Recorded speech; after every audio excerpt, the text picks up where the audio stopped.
Oil-rich Gulf states have vowed not to cut crude production, blaming speculators and producers outside the OPEC group for tumbling prices.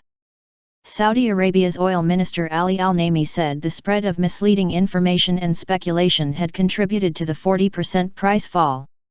Speaking in Abu Dhabi, he also dismissed claims of a Saudi plot to push prices down for political goals. Ministers from Kuwait and the UAE also said there were no plans to cut output. Mr. Naimi said that if producer countries outside OPEC wanted to restrict output, they are welcome. We are not going to cut, certainly Saudi Arabia is not going to cut.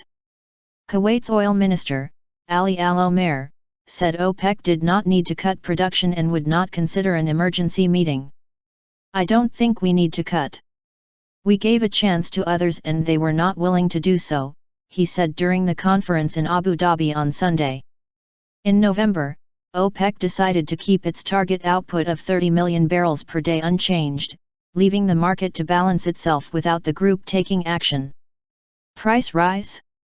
In the past, Saudi Arabia, the world's largest producer, has acted to rein in output to support prices.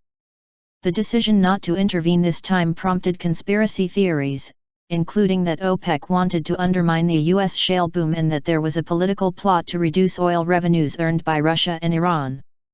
Mr. Naimi denied that politics played a role in the kingdom's oil policy. He said he was not happy about the falling oil price, but added, "Current prices do not encourage investment in any form of energy, but they stimulate global economic growth, leading ultimately to an increase in global demand and a slowdown in the growth of supplies."